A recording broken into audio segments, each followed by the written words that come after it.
This video is about the Great Awakening, which was a religious revival in the 1730s. To start with, let's look at religion in the early 1700s. There was limited church membership. Only 1 in 7 Northerners were actually members of the church. It was even less in the South. You may recall that in Puritan New England, only those members who had had a conversion experience and therefore were considered part of the elect were allowed to become members of the church. So this helps to explain that even though it's a very religious community, why the church membership itself was less.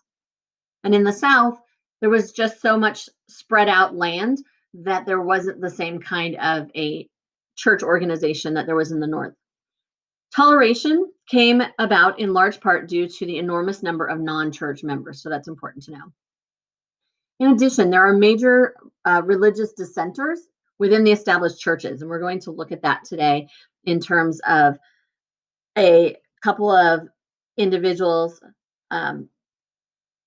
that were like Anne Hutchinson and Roger Williams were speaking out against it, against the established norms, not against religion, but they were doing things that were not accepted part of the Puritan model, and therefore they're going to cause challenges within the church. There are the following major religious groups at the time that are going to exist. So the Anglican Church, which is the Church of England, is supported by taxes, and it's the official faith in Virginia, Maryland, North Carolina, and South Carolina, and Georgia, as well as part of New York. So pretty much the South and the Chesapeake, those are Anglican members. The church was a branch of royal authority. The faith was less intense and more worldly compared to Puritanism. And it was weakened by the lack of a resident bishop in America. They established the College of William and Mary in Virginia to train ministers in 1693. The second was the Congregational Church, which grew out of the Puritan Church. It was prominent in New England, and initially all citizens, regardless of faith, supported the church through taxes. They emphasized Christ's existence in each individual congregation. Third was the Presbyterian Church, closely associated with the Congregational Church. Both were Calvinist in nature. In contrast to Congregationalists, Presbyterians believed that all Presbyterian churches constituted a unified body. It was not an official religion in any of the colonies. The fourth group was the Quakers. Quakers existed in large parts in Pennsylvania, New Jersey, Delaware, and Rhode Island. They protested the New England slave trade, especially in Newport, Rhode Island. And finally, the fifth group that was there were the Jewish individuals. The first Jews arrived in mid-17th century. They were located in Rhode Island, New York, Pennsylvania, Maryland, and South Carolina. And there were approximately 1,500 that lived in the colonies by the mid-18th century. An overview of the Great Awakening. It's important to understand that this was the first mass social movement in American history. It spread principally through the middle and southern colonies. The main issues was religious style, personal faith, church practice, and public decorum. But there were two main things that it boiled down to. One was a crisis within the ministry. The question was, to what degree should the organization maintain its purity? So to expand upon that, if it was to be the pure original sense, particularly in Puritan faith, then only the elect could become members of the church. But then that would mean that there was a declining amount of members that belonged to the church. And in order to increase the church's involvement in the community to spread religion, they might need to dilute that pureness a little bit and allow more people to become members. The other one was a crisis between the clergy and the laity. This means that there was a question about things like the minister's salaries, how much someone should be paid. What was the degree of political control that they should exercise over their congregation? The Great Awakening was a reaction against the elaborate theological, which means religious, doctrines and emotional stagnation of churches. There was also the concern of liberal doctrines such as Arminianism, which directly challenged Calvinism's predestination. Remember, predestination says that this was all chosen before you were born, and there's nothing you can do about it. And so this challenged them, saying man is not helpless in achieving his own salvation. And so this obviously was a challenge to the Puritan way of thinking. We have two individuals that are really important to know. The first is Jonathan Edwards, and he is credited with starting the Great Awakening in 1734 and is probably the most influential theological writer and thinker of the movement. Some of his sermons were read around the world, and he believed emotionalism threatened the usefulness and spiritual authority of the clergy. He was very opposed to the idea of salvation through free will. He said, no, we are dependent on God's grace, and that is the end. He also emphasizes the concept of eternal damnation in one of his most famous sermons of all time called Sinners in the Hands of an Angry God in 1741, which you yourself may be reading in English class. His style was learned and reasoned. Even though he's going to be a new light, which you'll learn that term in a minute, he was not emotional like the others. And here is a segment from his Sinners in the Hands of an Angry God that you're going to read a little bit later. But I want to point out to you here that he is likening God to being this vindictive individual who is like holding you like a spider over an abyss, over a fire, and it's only him that is saving you from anything else. So that's that idea of hellfire and damnation that he is going to point out. And we'll look at this actual quote later. Then the other man is George Whitefield, and he was a brilliant English speaker who traveled throughout much of the South to coastal towns, the Middle and New England colonies. His technique was field preaching, where he would find hundreds, if not thousands, of people in a public square. He was highly emotional in his sermons, very charismatic, very theatrical.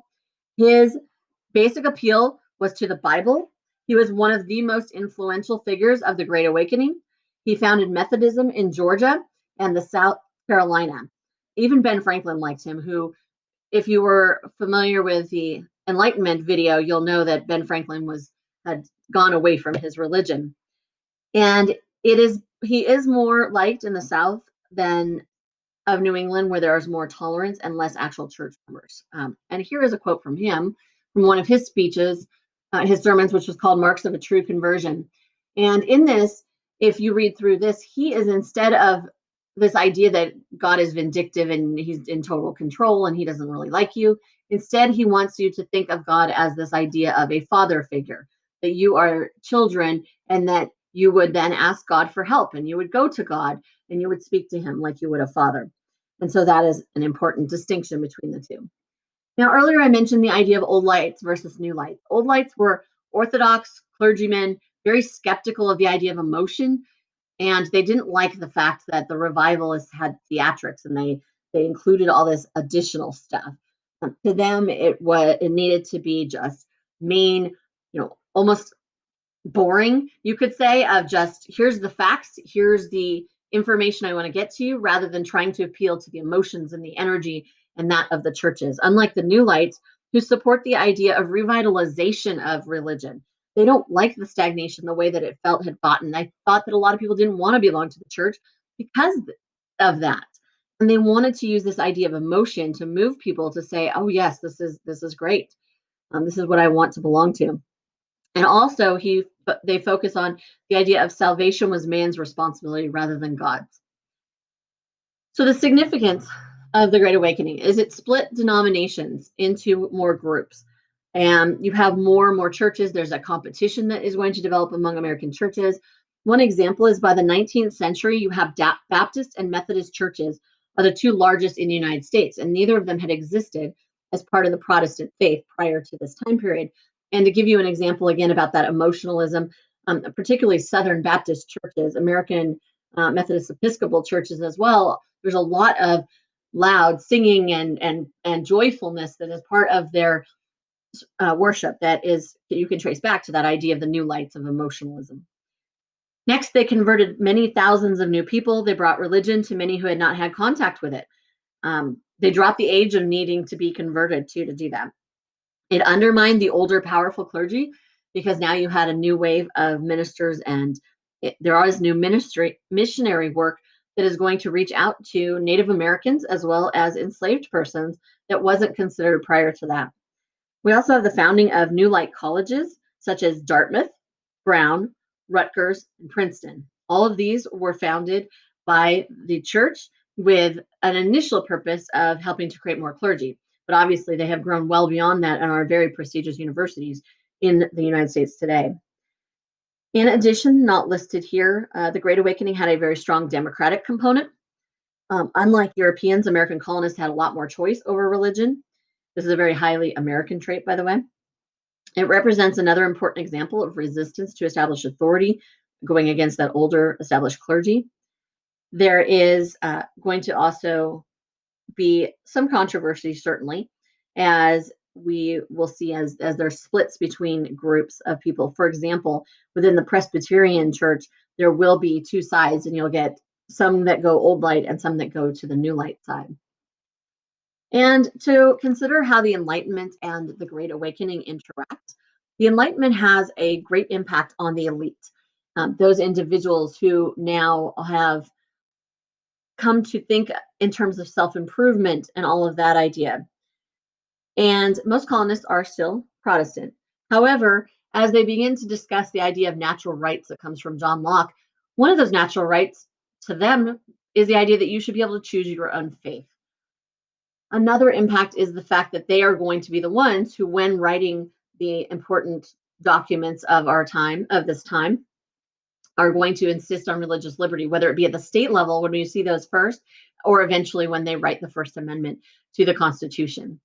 In addition, they're going to consider the rights of dissenters to worship without state interference, because the Puritans did not allow anyone that spoke in a different manner and that went against their particular religion to exist in their colony. And so they're going to want to protect that, and make sure that the state nor anyone can interfere. Additionally, evangelicals and enlightened liberals, as I mentioned previously, will write religious liberty into law. So it is important to understand that there is a connection between these two things, that had it not been for some of the Enlightenment ideas, perhaps the Great Awakening might not have come out. But had it not been for the Great Awakening, some of the things that we hold dear in this country, including religious liberty, might not have existed. And that is all. Thank you very much. Actually, there's one more thing, is this slide about religious diversity, so that you can see where the Anglican, again, primarily in the southern and Chesapeake colonies, you have the Congregationalists, which are up in the northern part, which are the descendants of Calvinism. You have some Lutherans, you have Presbyterians. You can also see there's also Catholics, Jews, Baptists, and Reformed churches as well. And that is the end of it. Thank you.